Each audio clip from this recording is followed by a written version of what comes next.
सत श्री अकाल, मैं परमिंदर तेजा ते लैके हाज़र हां साडा खास प्रोग्राम खबर जो मुद्दा बने, जिस विच असीं हर खबर तुहाडे तक पहुंचाउने जिस दा सीधे तौर ते सरोकार आम जनता दे नाल हुंदा है ते साडी यही कोशिश हुंदी है कि जनता दी आवाज़ नूं सरकार ते प्रशासन दे कन्नां तक पहुंचाया जा सके।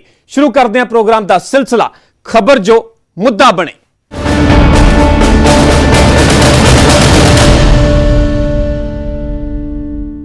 सब तो पहली खबर अमृतसर तो है, जिथे एक मुंडे नूं प्रेम विआह करना महंगा पै गया, जिसकी सजा अजिही मिली कि सुन के तुहाडे भी होश उड़ जाणगे।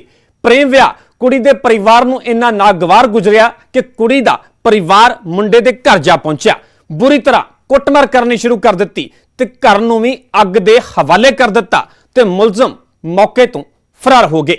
ते हुण पीड़ित परिवार इंसाफ दी मंग कर रहा है।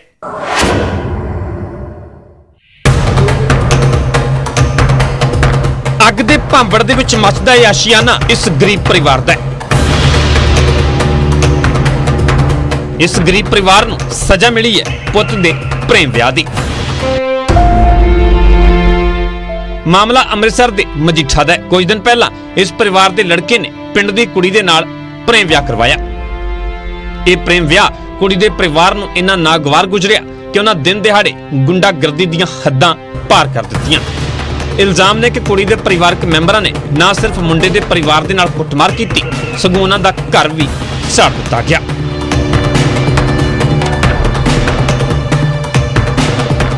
मुंडे मेरे ने कोर्ट मैरिज की, कुड़ी दे ਜਿਹੜੇ ਘਰ ਦੇ ਸੀ ਨਾ ਉਹ ਸਾਡੇ ਘਰ ਆ ਗਏ ਆ। ਇਹਦੇ ਕੁੜੀ ਦਾ ਚਾਚੇ ਦਾ ਮੁੰਡਾ ਤੇ ਮੈਨੂੰ ਚੁੱਕ ਕੇ ਲੈ ਗਏ, ਖਿੱਚ ਕੇ ਖੜਿਆ ਗਲੀਆਂ ਦੇ ਵਿੱਚੋਂ ਦੀ ਧੂ ਕੇ ਖੜਿਆ, ਮੇਰੇ ਕੱਪੜੇ ਪਾੜੇ ਆ। ਕੁੜੀ ਮੁੰਡਾ ਦੋਵੇਂ ਇੱਕ ਹੀ ਪਿੰਡ ਦੇ ਰਹਿਣ ਵਾਲੇ ਨੇ ਤੇ ਦੋਵਾਂ ਨੇ ਘਰੋਂ ਭੱਜ ਕੇ ਵਿਆਹ ਕਰਵਾ ਲਿਆ ਸੀ। ਹੁਣ ਸਾਰੀ ਘਟਨਾ ਤੋਂ ਬਾਅਦ ਕੁੜੀ ਮੁੰਡਾ ਸਾਹਮਣੇ ਆਏ ਨੇ ਤੇ ਇਲਜ਼ਾਮ ਲਗਾਇਆ ਕਿ ਕੁੜੀ ਦੇ ਪਿਤਾ ਤੇ ਭਰਾ ਲਗਾਤਾਰ ਜਾਨੋਂ ਮਾਰਨ ਦੀਆਂ ਧਮਕੀਆਂ ਦੇ ਰਹੇ ਨੇ। ਉਹਨਾਂ ਪੁਲਿਸ ਤੋਂ ਕਾਰਵਾਈ ਦੀ ਮੰਗ ਕੀਤੀ ਹੈ।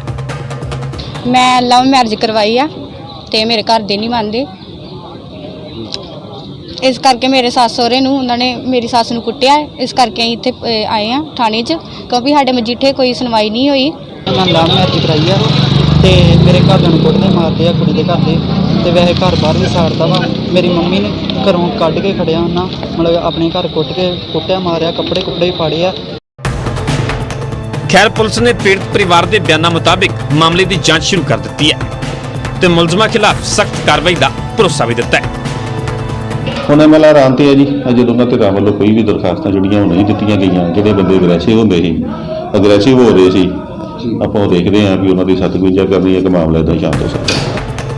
ਮੁੰਡਾ ਕੁੜੀ ਬਾਲਗ ਨੇ, ਯਾਨੀ ਦੋਵਾਂ ਨੂੰ ਮਰਜ਼ੀ ਦੇ ਨਾਲ ਵਿਆਹ ਕਰਵਾਉਣ ਦਾ ਅਧਿਕਾਰ ਸਾਡਾ ਸੰਵਿਧਾਨ ਦਿੰਦਾ ਹੈ। ਪਰ ਇਸ ਦੇ ਬਾਵਜੂਦ ਕੁਝ ਲੋਕਾਂ ਨੂੰ ਬੱਚਿਆਂ ਦੀ ਖੁਸ਼ੀ ਤੋਂ ਵੱਧ ਆਪਣੀ ਫੋਕੀ ਅਣਖ ਜ਼ਰੂਰੀ ਲੱਗਦੀ ਹੈ। ਇਸੇ ਫੋਕੀ ਅਣਖ ਦੀ ਧੌਂਸ ਉੱਤੇ ਆਪਣੇ ਬੱਚਿਆਂ ਦੇ ਹੱਸਦੇ ਵਸਦੇ ਘਰ ਉਜਾੜਨ ਤੋਂ ਵੀ ਗੁਰੇਜ਼ ਨਹੀਂ ਕਰਦੇ। ਖੈਰ ਪੁਲਿਸ ਕਿੰਨੀ ਜਲਦੀ ਇਸ ਪੀੜਤ ਪਰਿਵਾਰ ਨੂੰ ਇਨਸਾਫ ਦਿੰਦੀ ਹੈ ਤੇ ਕਿੰਨੀ ਜਲਦੀ ਮੁਲਜ਼ਮਾਂ ਨੂੰ ਕਾਬੂ ਕਰੇਗੀ, ਇਸ ਤੇ ਸਭ ਦੀ ਨਜ਼ਰ ਰਹੇਗੀ। ਅੰਮ੍ਰਿਤਸਰ ਤੋਂ ਅਮਿਤ ਸ਼ਰਮਾ, ਨਿਊਜ਼ 18 पंजाब। खबर साइबर सिटी गुरुग्राम तो है, जो हरियाणा पुलिस नूं कटहरे विच खड़ा कर रही है, जिथे गुंडागर्दी दा नंगा नाच होया। सीसीटीवी दे विच अजिही वारदात कैद हुई जो हिला के रख देने वाली है ते सवाल खड़े करदी है कि आखिर सूबे दी कानून व्यवस्था कित्थे गई। वारदात दी शुरुआत पति पत्नी दे झगड़े तो हुई, पर अंजाम इन्ना खतरनाक कि रोंगटे खड़े कर देने वाला है ते एक एक तस्वीर खाकी नूं शीशा विखा रही है। रिपोर्ट वेखो।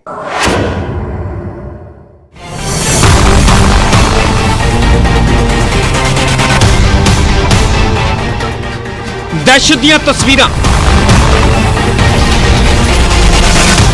ਗੁੰਡਾਗਰਦੀ ਦੀਆਂ ਤਸਵੀਰਾਂ। ਇਹਨਾਂ ਤਸਵੀਰਾਂ ਨੂੰ ਹਰਿਆਣਾ ਪੁਲਿਸ ਜ਼ਰਾ ਗੌਰ ਦੇ ਨਾਲ ਵੇਖ ਲਵੇ ਤੇ ਅੰਦਾਜ਼ਾ ਲਗਾ ਲਵੇ ਕਿ ਸੂਬੇ 'ਚ ਕਾਨੂੰਨ ਵਿਵਸਥਾ ਦਾ ਕੀ ਹਾਲ ਹੈ।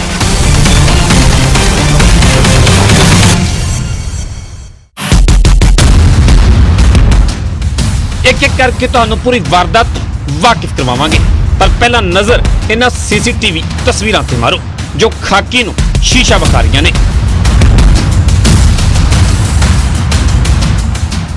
दो बदमाश जो एक शख्स नूं घसीटदे होए नजर आ रहे ने, थोड़ा रुकदे ने फिर शख्स नूं चुकदे ने ते अगे वधदे ने।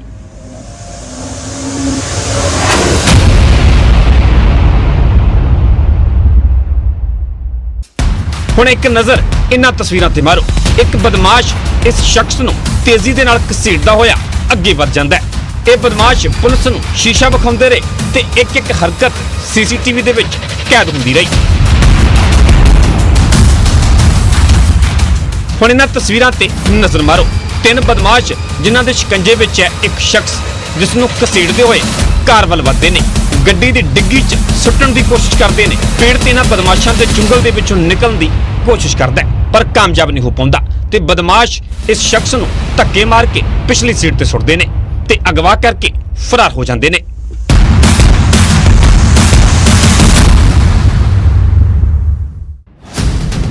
ਇਹ ਤਸਵੀਰਾਂ ਨੇ ਸਾਈਬਰ ਸਿਟੀ ਗੁਰੂਗ੍ਰਾਮ ਦੀਆਂ, ਪੌਸ਼ ਇਲਾਕੇ ਸੈਕਟਰ 5 ਦੀਆਂ।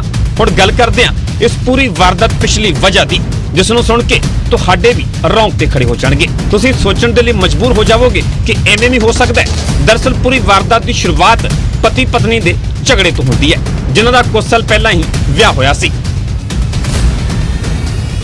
ਛੋਟੀਆਂ-ਛੋਟੀਆਂ ਗੱਲਾਂ ਨੂੰ ਲੈ ਕੇ ਤਕਰਾਰ ਸ਼ੁਰੂ ਹੋਈ ਤੇ ਇੱਕ ਦਿਨ ਝਗੜਾ ਇੰਨਾ ਵਧਿਆ ਕਿ ਪਤਨੀ ਨੇ ਪੂਰੀ ਘਟਨਾ ਦੀ ਜਾਣਕਾਰੀ ਆਪਣੇ ਭਰਾ ਦੇ ਅੱਗੇ ਬਿਆਨ ਕਰ ਦਿੱਤੀ। ਬਸ ਫਿਰ ਕੀ ਸੀ, ਭਰਾ ਆਪਣੇ ਦੋਸਤਾਂ ਨੂੰ ਲੈ ਕੇ ਗੁਰੂਗ੍ਰਾਮ ਜਾ ਪਹੁੰਚਿਆ ਤੇ ਪਤੀ ਨੂੰ ਘਰ ਦੇ ਬਾਹਰ ਬੁਲਾ ਕੇ ਕੁੱਟਮਾਰ ਕਰਨੀ ਸ਼ੁਰੂ ਕਰ ਦਿੱਤੀ। ਅਗਵਾ ਕਰ ਲਿਆ ਗਿਆ। ਹਾਲਾਂਕਿ ਬਾਅਦ 'ਚ ਸ਼ਖਸ ਨੂੰ ਛੱਡ ਵੀ ਦਿੱਤਾ ਗਿਆ ਤੇ ਇਹਨਾਂ ਬਦਮਾਸ਼ਾਂ ਦੀ ਇੱਕ ਹਰਕਤ ਸੀਸੀਟੀਵੀ ਦੇ ਵਿੱਚ ਕੈਦ ਹੋ ਗਈ।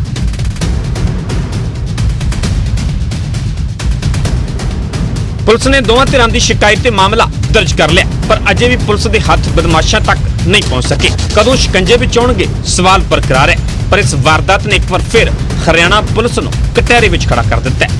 ਕਾਨੂੰਨ ਵਿਵਸਥਾ ਤੇ ਸਵਾਲ ਖੜੇ ਕਰ ਦਿੱਤੇ ਨੇ। ਗੁਰੂਗ੍ਰਾਮ ਤੋਂ ਧਰਮਵੀਰ ਸ਼ਰਮਾ, ਨਿਊਜ਼ 18 ਪੰਜਾਬ।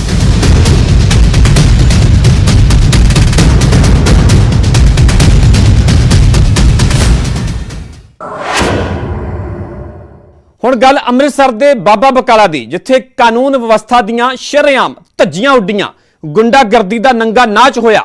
ਘਰ ਦੇ ਬਾਹਰ ਸ਼ਰੇਆਮ ਗੋਲੀਆਂ ਚੱਲੀਆਂ ਤੇ ਨਿਸ਼ਾਨਾ ਸਾਬਕਾ ਵਿਧਾਇਕ ਦੇ ਪੀਏ ਤੇ ਭਰਾ ਨੂੰ ਬਣਾਇਆ ਗਿਆ, ਜਿਨ੍ਹਾਂ ਨੇ ਮੁਸ਼ਕਲ ਦੇ ਨਾਲ ਭੱਜ ਕੇ ਆਪਣੀ ਜਾਨ ਬਚਾਈ ਤੇ ਇਲਜ਼ਾਮ ਕਾਂਗਰਸੀਆਂ ਤੇ ਲੱਗ ਰਹੇ ਨੇ। ਆਖਿਰ ਪੂਰਾ ਮਾਮਲਾ ਹੈ ਕੀ, ਵੇਖੋ ਇਹ ਰਿਪੋਰਟ।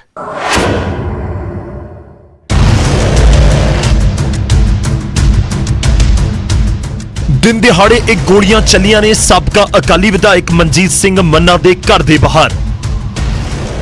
ਹਮਲਾਵਰਾਂ ਦੇ ਵੱਲੋਂ ਕਤਲ ਦੇ ਇਰਾਦੇ ਦੇ ਨਾਲ ਸਾਬਕਾ ਵਿਧਾਇਕ ਦੇ ਪੀਏ ਅਤੇ ਭਰਾ ਨੂੰ ਨਿਸ਼ਾਨਾ ਬਣਾਇਆ ਗਿਆ। ਹਾਲਾਂਕਿ ਉਹਨਾਂ ਨੇ ਭੱਜ ਕੇ ਆਪਣੀ ਜਾਨ ਤਾਂ ਬਚਾ ਲਈ ਪਰ ਪੂਰੇ ਇਲਾਕੇ ਦੇ ਵਿੱਚ ਦਹਿਸ਼ਤ ਦਾ ਮਾਹੌਲ ਜ਼ਰੂਰ ਬਣ ਗਿਆ। ਦਿਨ ਦਿਹਾੜੇ ਹੋਈ ਗੁੰਡਾਗਰਦੀ ਦੀਆਂ ਇਹ ਤਸਵੀਰਾਂ ਬਾਬਾ ਬਕਾਲਾ ਦੀਆਂ ਨੇ। ਇਲਜ਼ਾਮ ਨੇ ਕਿ ਇਹ ਗੋਲੀਆਂ ਕਾਂਗਰਸੀ ਵਰਕਰਾਂ ਦੇ ਵੱਲੋਂ ਚਲਾਈਆਂ ਗਈਆਂ। ਸਾਬਕਾ ਵਿਧਾਇਕ ਮਨਜੀਤ ਸਿੰਘ ਮੰਨਾ ਮੁਤਾਬਕ ਇਸ ਹਮਲੇ ਦੇ ਪਿੱਛੇ ਹਲਕਾ ਵਿਧਾਇਕ ਸੰਤੋਖ ਸਿੰਘ ਭਲਾਈਪੁਰ ਦਾ ਹੱਥ ਹੈ। ਪੰਚਾਇਤੀ ਜਿਹੜੀਆਂ ਚੋਣਾਂ ਹੋਈਆਂ ਉਹਦੇ ਦੌਰਾਨ ਸਾਡੇ ਨਾਲ ਮਾੜੀ ਮੋਟੀ ਉਹਦੀ ਤੂੰ ਮੈਂ ਹੋਈ। ਅਸੀਂ ਤਾਂ ਸਾਰੀਆਂ ਗੱਲਾਂ ਨੂੰ ਭੁੱਲ ਭੁਲਾ ਗਿਆ ਵੀ ਚਲੋ ਇਲੈਕਸ਼ਨਾਂ 'ਚ ਮਾੜੀ ਮੋਟੀ ਗੱਲਬਾਤ ਤਾਂ ਹੁੰਦੀ ਰਹਿੰਦੀ ਆ, ਪਰ ਉਹਨੇ ਮਨ ਦੇ ਵਿੱਚ ਰੰਜਿਸ਼ ਰੱਖ ਕੇ ਮੈਨੂੰ ਤੇ ਹਰਜੀਤ ਸਿੰਘ ਨੂੰ ਜਿਹੜਾ ਉਹਨੇ ਟਾਰਗੇਟ ਕੀਤਾ ਸੀ ਕਿ ਇਹਨਾਂ ਦੋਵਾਂ ਨੂੰ ਅਸੀਂ ਛੱਡਣਾ ਨਹੀਂ। ਦਿਨ ਦਿਹਾੜੇ ਹੋਈ ਫਾਇਰਿੰਗ ਦੀ ਸਾਰੀ ਘਟਨਾ ਸੀਸੀਟੀਵੀ ਦੇ ਵਿੱਚ ਵੀ ਕੈਦ ਹੋ ਗਈ, ਜਿਸ ਵਿੱਚ ਸਾਫ਼ ਨਜ਼ਰ ਆ ਰਿਹਾ ਹੈ ਕਿ ਕਾਰ ਦੇ ਵਿੱਚ 3 ਲੋਕ ਮਨਜੀਤ ਮੰਨਾ ਦੇ ਘਰ ਦੇ ਬਾਹਰ ਪਹੁੰਚਦੇ ਨੇ, ਜੋ ਘਰ ਦੇ ਬਾਹਰ ਖੜੇ ਮਨਜੀਤ ਸਿੰਘ ਮੀਆਂਵਿੰਡ ਦੇ ਭਰਾ ਅਤੇ ਪੀਏ ਦੇ ਨਾਲ ਉਲਝ ਜਾਂਦੇ ਨੇ। ਪਹਿਲਾਂ ਤਾਂ ਦੋਵੇਂ ਧਿਰਾਂ ਦੇ ਵਿਚਾਲੇ ਗਾਲੀ ਗਲੋਚ ਹੁੰਦਾ ਹੈ ਤੇ ਫਿਰ ਇੱਕ ਸ਼ਖਸ ਪਿਸਤੌਲ ਕੱਢ ਕੇ ਗੋਲੀ ਚਲਾ ਦਿੰਦਾ ਹੈ। ਹਾਲਾਂਕਿ ਅਕਾਲੀ ਵਰਕਰਾਂ ਨੇ ਮੌਕੇ ਤੋਂ ਭੱਜ ਕੇ ਆਪਣੀ ਜਾਨ ਬਚਾ ਲਈ। ਦੱਸਿਆ ਜਾ ਰਿਹਾ ਹੈ ਕਿ ਜਿਸ ਸ਼ਖਸ ਦੇ ਹੱਥ ਦੇ ਵਿੱਚ ਪਿਸਤੌਲ ਹੈ ਉਹ ਹਲਕੇ ਦੇ ਕਾਂਗਰਸ ਵਿਧਾਇਕ ਸੰਤੋਖ ਸਿੰਘ ਭਲਾਈਪੁਰ ਦਾ ਨਜ਼ਦੀਕੀ ਸਰਬਜੀਤ ਸਿੰਘ ਸਾਬਾ ਹੈ। ਬਾਅਦ ਉਹਨੇ ਜਿਹੜਾ ਨਾਲ ਲੜਕਾ ਆਇਆ ਸੀ 26 ਦੇ, ਉਹਨੇ ਆਪਣਾ ਰਿਵਾਲਵਰ ਕੱਢਿਆ ਐਂਡ ਉੱਤੇ ਏਮ ਕੀਤਾ ਉਹਨੇ, ਪਰ ਫਾਇਰ ਮਿਸ ਹੋਇਆ। ਬਟ ਅਸੀਂ ਕਿਉਂਕਿ ਉਹਨੇ ਅਟੈਂਪਟ ਕੀਤਾ ਸੀ under section 307 506 34 IPC 25 arm act ਦੇ ਥੱਲੇ ਥਾਣਾ ਗੈਰੋਵਾਲ 'ਚ ਕੱਲ 24/2 ਨੂੰ ਪਰਚਾ ਦਿੱਤਾ ਗਿਆ।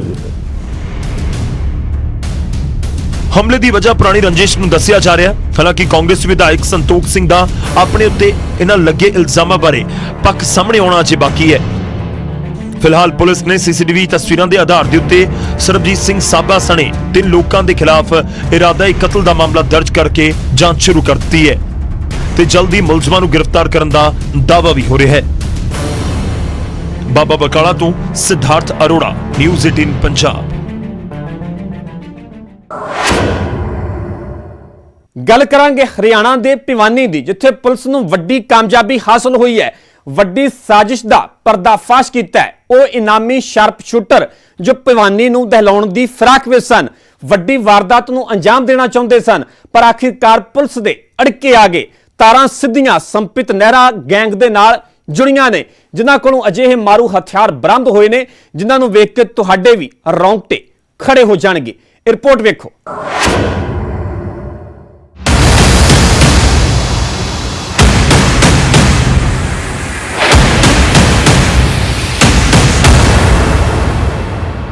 ਮਾਰੂ ਹਥਿਆਰਾਂ ਦਾ ਨਜ਼ਰ ਆ ਰਿਹਾ ਜ਼ਖੀਰਾ, ਮੂੰਹ ਤੇ ਨਕਾਬ ਪਾਈਏ ਮੁਲਜ਼ਮ ਤੇ ਨਾਲ CIA ਦਾ ਸਟਾਫ। ਪੁਲਿਸ ਦੀ ਗਿਰਫਤ ਦੇ ਵਿੱਚ ਮੁਲਜ਼ਮ ਕੋਈ ਮਾਮੂਲੀ ਚੋਰ, ਬਦਮਾਸ਼ ਜਾਂ ਲੁਟੇਰੇ ਨਹੀਂ, ਬਲਕਿ 3 ਇਨਾਮੀ ਸ਼ਾਰਪ ਸ਼ੂਟਰ ਨੇ ਜੋ ਹੁਣ ਪੁਲਿਸ ਦੇ ਸ਼ਿਕੰਜੇ ਵਿੱਚ ਆ ਚੁੱਕੇ ਨੇ। ਉਹ ਸ਼ਾਰਪ ਸ਼ੂਟਰ ਜੋ ਹਰਿਆਣਾ ਦੇ ਭਿਵਾਨੀ ਨੂੰ ਦਹਿਲਾਉਣ ਦੀ ਫਿਰਾਕ ਵਿੱਚ ਸਨ, ਸ਼ਾਂਤੀ ਭੰਗ ਕਰਨਾ ਚਾਹੁੰਦੇ ਸਨ, ਪੁਲਿਸ ਨੂੰ ਚਕਮਾ ਦੇਣਾ ਚਾਹੁੰਦੇ ਸਨ, ਪਰ ਆਪਣੀ ਨਾਪਾਕ ਕੋਸ਼ਿਸ਼ ਦੇ ਵਿੱਚ ਕਾਮਯਾਬ ਨਹੀਂ ਹੋ ਸਕੇ ਤੇ ਆਖਿਰਕਾਰ ਪੁਲਿਸ ਦੇ ਹੱਥੇ ਚੜ ਗਏ। ਸ਼ਾਰਪ ਸ਼ੂਟਰ ਰਾਜੇਸ਼ ਤੇ ਅਸ਼ੋਕ ਵਾਸੀ ਭਿਵਾਨੀ ਤੇ ਬੰਸੀ ਜੋ ਕਿ ਰਾਜਸਥਾਨ ਦਾ ਰਹਿਣ ਵਾਲਾ ਹੈ।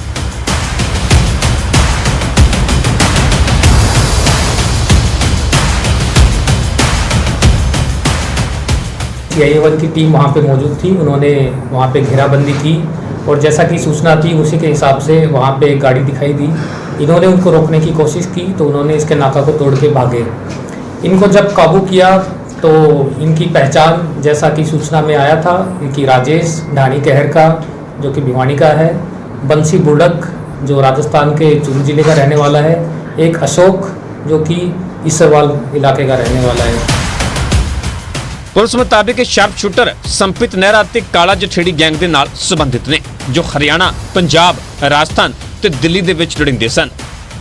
ਹਜ਼ਾਰਾਂ ਰੁਪਏ ਦਾ ਇਨਾਮ ਰੱਖਿਆ ਗਿਆ ਸੀ, ਜਿਨ੍ਹਾਂ ਤੇ ਕਤਲ ਦੀ ਕੋਸ਼ਿਸ਼, ਅਗਵਾ, ਲੁੱਟ ਤੇ ਚੋਰੀ ਵਰਗੇ ਦਰਜਨਾਂ ਮਾਮਲੇ ਦਰਜ ਨੇ, ਜਿਨ੍ਹਾਂ ਵੱਲੋਂ 6 ਫਰਵਰੀ ਨੂੰ ਰਾਜਸਥਾਨ ਦੇ ਵਿੱਚ 4 ਲੋਕਾਂ ਦਾ ਕਤਲ ਕੀਤਾ ਗਿਆ।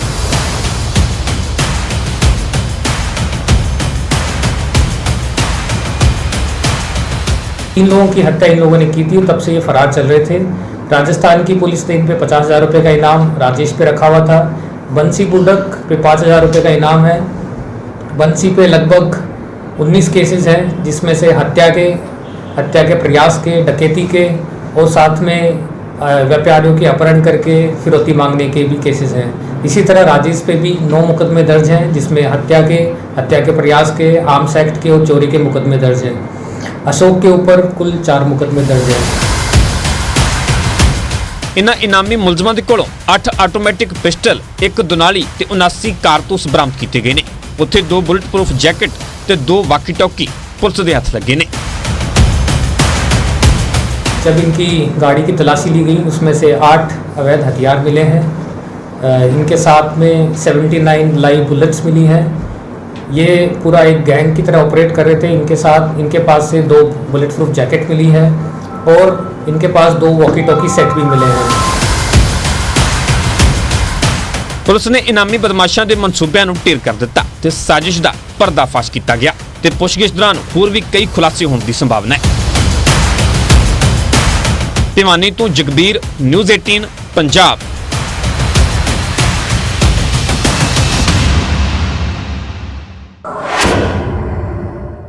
ਸੋ ਇਹ ਸੀ ਸਾਡਾ ਖਾਸ ਪ੍ਰੋਗਰਾਮ ਖਬਰ ਜੋ ਮੁੱਦਾ ਬਣੇ। ਕੱਲ ਕੁਝ ਹੋਰ ਖਬਰਾਂ ਦੇ ਨਾਲ, ਲੋਕਾਂ ਦੇ ਨਾਲ ਜੁੜੇ ਹੋਰ ਮੁੱਦਿਆਂ ਨੂੰ ਲੈ ਕੇ ਤੁਹਾਡੇ ਫਿਰ ਮੁਖਾਤਿਬ ਹੋਵਾਂਗੇ। ਤਦ ਤੱਕ ਪਰਮਿੰਦਰ ਤੇਜਾ ਨੂੰ ਦਿਓ ਇਜਾਜ਼ਤ। ਸਤਿ ਸ਼੍ਰੀ ਅਕਾਲ।